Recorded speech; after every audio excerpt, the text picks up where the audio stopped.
Hello friends. So now we have chapter number 6 in history in our syllabus, places of Indian cultural heritage. The cultural heritage, meaning of the cultural heritage, we all knows it. Whatever has been achieved or created by humans by his tact, skill, right, is called cultural heritage. Whatever has been created by his forefathers, ancestors, and reached to him, created by human, right? But here we are discussing about India, means some important places of India we will discuss here. Usually these places are having important place in the list of World Heritage United Nations. So many places are there, almostly places which I am going to discuss here we have discussed in chapter number 3. So nothing is the new, but some detailed study of every each and every one monuments is being discussed here. Right, my friends? Okay, let's continue. Caves of Ajanta. See, if you try to Google, you can do the search about caves of Ajanta. Here, there are three caves: Ajanta, Ellora, and Elephanta. All are in same states, Maharashtra of India. And Ajanta and Ellora, both caves are situated in the same district also. The villages are different, but the district is same. Aurangabad district, right? Near Ajanta village, Ajanta caves. Near Ellora village, Ellora caves. So there is no difference about it. And Ajanta cave is remembered by its numbers, 29 caves. These caves are important by the view of its vastu. Vastu means architecture, construction. Actually, these are the natural caves, and all caves have been completely carved by Buddhist monks when they were passing through these roads before 2000 years, not today. Before 2000 years, these caves have been carved. Now, I want to discuss its importance. Caves are having wall paintings, caves are having sculpture, and these caves are having some importance by its historical aspects. The caves which have wall paintings, those caves are caves with the wall paintings. Some caves have sculpture. These caves are considered by its art. Okay, let us discuss which caves have wall painting. Cave number 1, cave number 2, cave number 10, cave number 16, and cave number 17 have excellent wall paintings, and the wall paintings are look alike as like the natural even after these 2000 years. That is the important point what I want to say. One thing more I want to discuss here, that these caves have been carved in two categories: Chaityas and Viharas. Now the question comes, what's the meaning of Chaityas?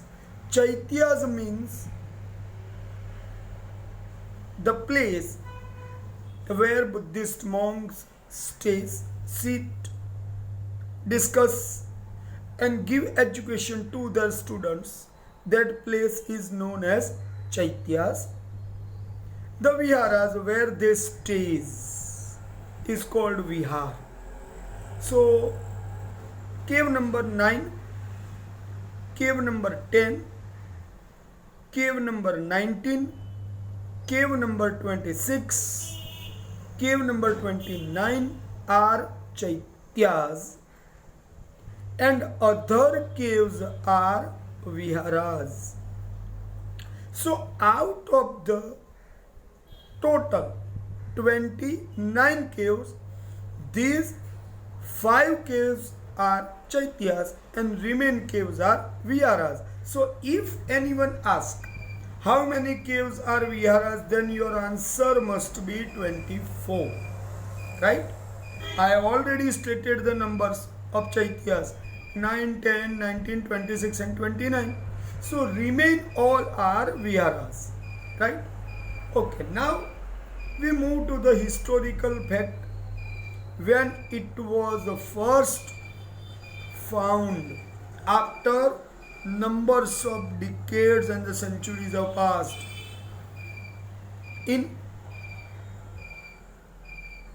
past years, so in 1819 AD, Captain John Smith rediscovered these caves and he found these caves are magnificent example of Buddhist art of Vastu. So remember, Ajanta caves are Buddhist caves. See, Chaitya, Stupa and Vihara. These 3 part of the architecture of Buddhism, and here I am discussing with you about the Ajanta caves in a whole. So all caves are Buddhist caves. You can understand now. These caves are having place in the World Heritage by its extraordinary architectural, sculptural, paint-based arts. Fine blending of wonderful art of painting, sculpture and architecture is found here. It becomes the matter of proud for we all Indians. Sometime in exam, Stupa's definition is asked, Chaitya's definition is asked. We have already studied Stupa's definition in chapter number 3. So here the Chaitya's definition is coming, that means temple hall for Buddhist monks. Remember, Chaityas are temple hall for Buddhist monks. Right? This is a one-line explanation, and I have already stated, in such place the Buddhist monks were sitting, making discussion and giving knowledge to their disciples. Right? Okay. Now I want to explain with some points about stupas and viharas. Stupas are built in such Chaityas in interiormost part of the caves where the Chaityas are carved. Right? These are the natural caves, and in the natural caves they have developed by their skill. Okay. Viharas is the monasteries. Viharas is the considered to be monastery where the Buddhist monk reside and do study.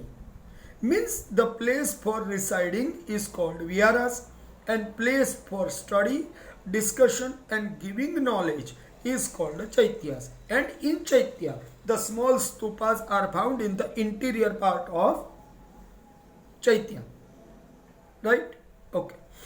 This point is essential to study here, connected with the caves of Ajanta. So I discussed it here. Is that clear? Okay. Now the second point is coming, Ellora caves. Now the point you remember, I have stated that it is also found in state of Maharashtra, in the same district, Aurangabad district.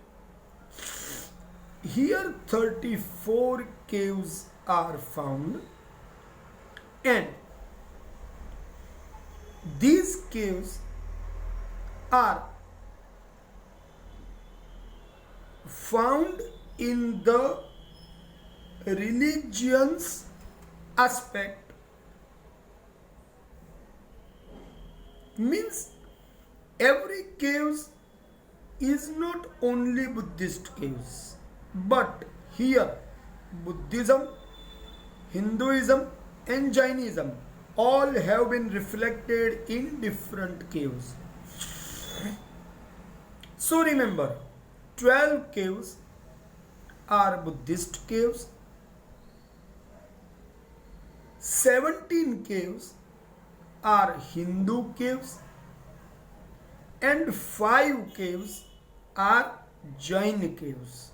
So first to 12th is Buddhist caves, 13th to 29th are Hindu caves, and 30th to 34th are Jain caves. Right? Okay.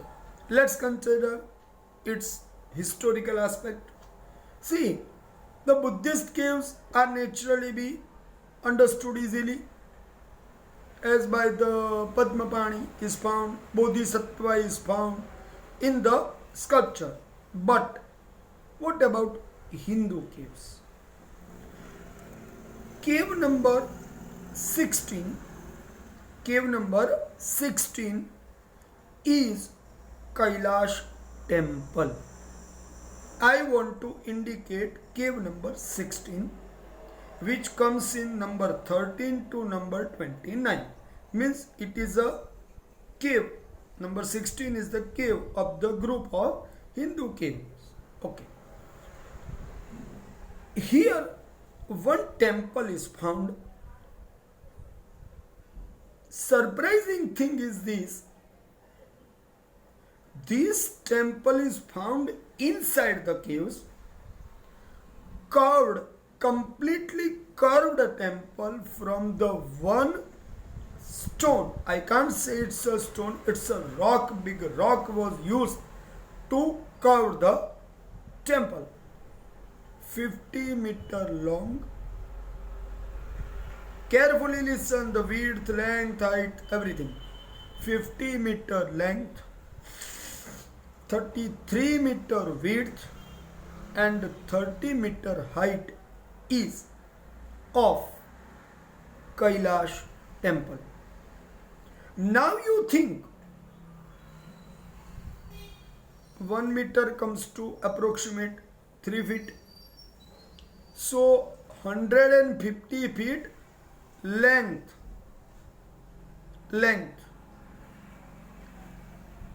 33 meter wide, means 99 feet width, and 30 meter height. See, 30 meter comes to 90 feet. So 90 feet height, 150 feet length, inside length. Actually it is considered to be length or depth, that is the main question. But 50-meter length up to the last place in the idol, the Garbhagriha, means 150 feet. So in all the way, now you think such a large and massive architecture found in a single rock, it is an amazing thing. It has beautiful doors, balconies and pillars. This beauty of the temple, which has been found inside the cave, usually such artistic work even not find in wood today, and it is found in the stone. So that is a surprising thing. Its time has been assumed 600 AD to 100 1000 AD. 600 AD to 1000 AD means between the period of 500 years, any time this architecture has been carved. Okay. It is considered to be best specimen of Indian art and Indian civilization. Generally, these caves, all the caves, I want to say, carved in different religious aspects. So, it is not important only religiously, but in the artistic way, in the technological way, how such a example is possible to set in the present day is a big question mark. So I want to indicate again here the importance of the Ellora caves is in term of magnificent creation of art, excellent technology, and patience of the Indians to create the art. Now the third one I want to discuss here, Elephanta caves.